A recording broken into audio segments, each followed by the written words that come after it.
Pernahkah kalian menyadari sebuah perubahan kecil, namun sangat terasa dampaknya dalam kehidupan kita sehari-hari, terutama saat kita berbelanja? Coba ingat-ingat, kembali ke beberapa tahun yang lalu. Dulu, kalau kita belanja di pasar tradisional atau minimarket, abang tukang sayur atau kasir akan dengan sangat murah hati memberikan kantong kresek double-double agar belanjaan kita tidak jebol. Bahkan, kantong plastik kecil untuk permen pun disediakan secara gratis. Namun sekarang, boro-boro dikasih double, kita malah ditanya mau beli kantong plastik atau bawa tas belanja sendiri. Bagi kalian yang kebetulan merintis usaha, entah itu jualan makanan seblak, es teh kekinian, atau punya toko online yang setiap hari harus membungkus paket, kalian pasti sangat merasakan hal ini. Harga plastik kemasan, kantong kresek, hingga bubble wrap makin hari makin mencekik leher. Pertanyaannya adalah, kenapa benda yang tadinya dianggap remeh seringan angin, dan dulu seolah tidak ada harganya ini, tiba-tiba bisa menjadi salah satu komponen biaya yang paling memusingkan bagi para pengusaha? Apakah ini sekadar akal-akalan pabrik plastik untuk mencari untung berlipat? Atau ada sebuah krisis global berskala raksasa yang sedang bekerja dalam diam? Selamat datang kembali di segmen Bedah Bisnis. Hari ini kita akan membongkar sebuah misteri rantai pasok ekonomi yang jarang sekali dibahas oleh para analis bisnis. Padahal dampaknya langsung menusuk ke denyut nadi seluruh pengusaha mikro hingga makro di Indonesia. Kita akan menelanjangi habis-habisan alasan sebenarnya di balik meroketnya harga plastik di pasaran. Nah, sebelum kita bedah fakta-fakta mencengangkan ini, saya mau mengajak kalian para business owner dan pelaku UMKM untuk absen dulu di kolom komentar. Coba jujur-jujuran, berapa persen sih kenaikan biaya kemasan atau packaging di usaha kalian dalam setahun terakhir ini? Apakah sampai menggerus keuntungan bersih kalian? Tulis keluh kesah dan pengalaman kalian di bawah. Mari kita jadikan kolom komentar ini sebagai ruang diskusi para pengusaha tangguh Nusantara.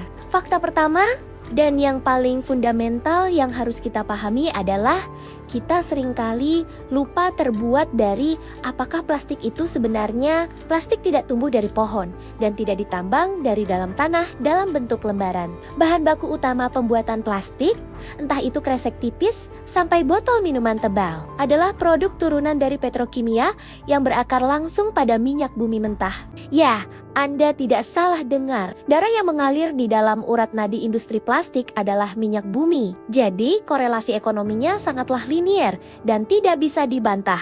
Ketika harga minyak dunia sedang tenang, harga biji plastik atau resin akan ikut stabil. Namun, ketika dunia sedang dilanda ketegangan, harga plastik akan langsung merespons dengan kejam. Mari kita lihat realita geopolitik dunia saat ini. Ketika terjadi perang atau eskalasi konflik di negara-negara Timur Tengah atau Eropa Timur yang merupakan lumbung energi dunia, pasokan minyak bumi global akan langsung terganggu. Para spekulan pasar panik dan harga minyak mentah per barel melonjak tajam menembus langit. Lonjakan harga minyak ini secara otomatis dan instan akan mengerek naik biaya produksi bahan baku petrokimia yang bernama nafta, yang merupakan cikal bakal biji plastik. Ibaratnya, kalau harga bensin dan solar naik, ongkos produksi pabrik plastik ikut meledak. Jadi, setiap kali kalian mengeluh melihat harga bubble wrap atau standing pouch langganan kalian naik di marketplace, ketahuilah bahwa kalian sedang ikut membayar pajak tak kasat mata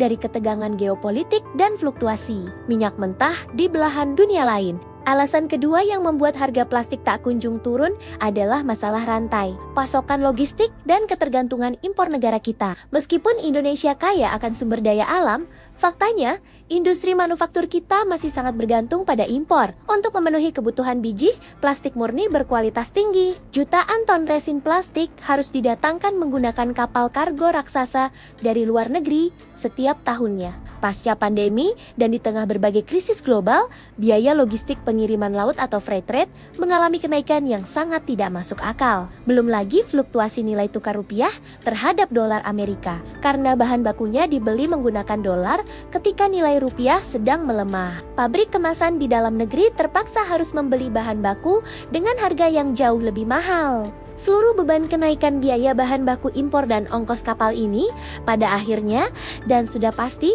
akan dibebankan secara utuh Kepada siapa? Tentu saja kepada konsumen terakhir, yaitu kalian para pemilik usaha, UMKM, dan pedagang eceran. Fakta ketiga, masuk ke ranah kebijakan dan regulasi pemerintah yang seringkali menjadi buah si malakama. Di berbagai belahan dunia, termasuk di Indonesia, pemerintah mulai menerapkan kebijakan pembatasan penggunaan plastik sekali pakai demi alasan menyelamatkan lingkungan. Kita melihat banyak kota besar yang sudah melarang total penyediaan kantong kresek di minimarket dan pasar swalayan. Di samping itu, ada wacana kuat tentang penerapan cukai atau pajak khusus untuk produk plastik guna menekan angka konsumsi sampah plastik yang mencemari lautan. Secara moral dan kampanye lingkungan, kebijakan ini sangatlah mulia dan wajib kita dukung. Namun, secara kacamata bisnis yang dingin, kebijakan ini memicu hukum supply and demand atau penawaran dan permintaan ketika volume produksi plastik massal secara perlahan mulai dibatasi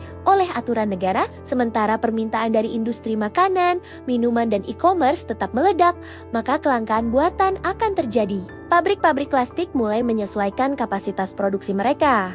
Dan untuk mempertahankan margin keuntungan di tengah volume yang turun akibat regulasi, mereka terpaksa menaikkan harga jual per unitnya. Selain itu, plastik yang kini berstatus berbayar di kasir-kasir retail secara psikologis telah mengubah nilai plastik itu sendiri. Plastik yang dulunya dianggap barang gratisan tanpa nilai, kini telah diubah statusnya menjadi komoditas barang dagangan yang sah untuk diperjualbelikan. Lalu, mungkin di antara kalian ada yang berpikir logis, kalau plastik biasa makin mahal dan dilarang, kenapa kita tidak beralih saja menggunakan plastik daur ulang atau kemasan ramah lingkungan yang bisa hancur sendiri? Bukankah itu solusi yang lebih baik? Disinilah kita masuk ke alasan keempat, yang merupakan sebuah ironi besar yang kita sebut sebagai paradoks daur ulang.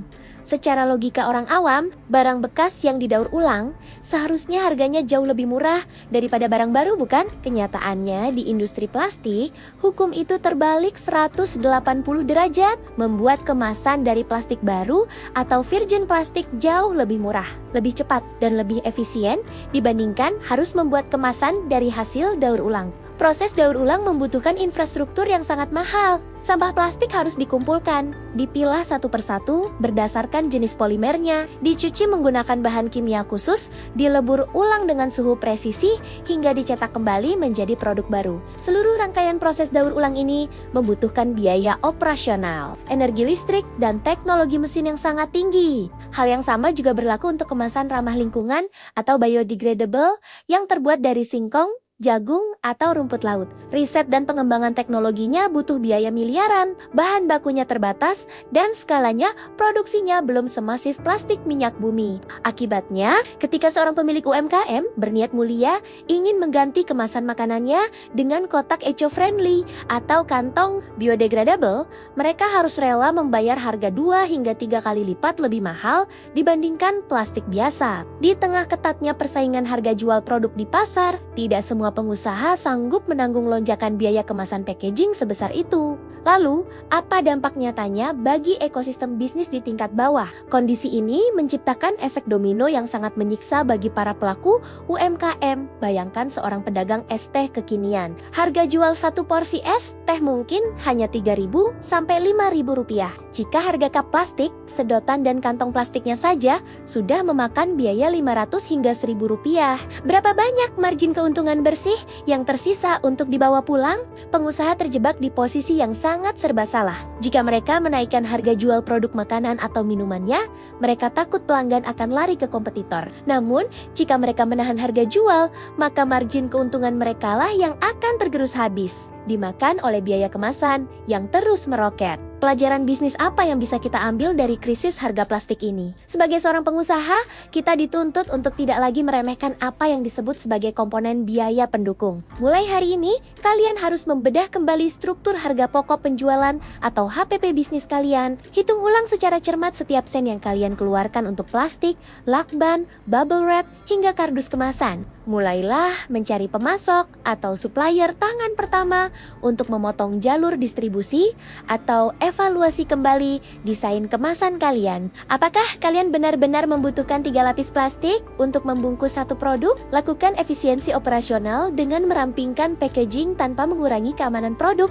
Di era ekonomi yang serba mahal ini, Pengusaha yang bisa bertahan bukanlah mereka yang menjual barang paling mahal, melainkan mereka yang paling cerdas mengendalikan biaya operasional dan kebocoran-kebocoran kecil di lini produksinya. Perubahan dunia tidak pernah menunggu kita siap. Fluktuasi harga minyak dunia, regulasi lingkungan yang makin ketat, dan naiknya biaya logistik adalah realita bisnis yang harus kita hadapi dan taklukkan, bukan sekadar untuk dikeluhkan. Jika bedah fakta logistik ekonomi ini berhasil membuka wawasan dan menyelamatkan perhitungan bisnis kalian, pastikan untuk menekan tombol like, subscribe, dan bagikan video ini ke komunitas pengusaha atau teman-teman UMKM kalian agar mereka tidak salah langkah dalam menentukan harga jual. Tetap rasional, terus berinovasi, dan sampai jumpa di bedah rahasia bisnis selanjutnya.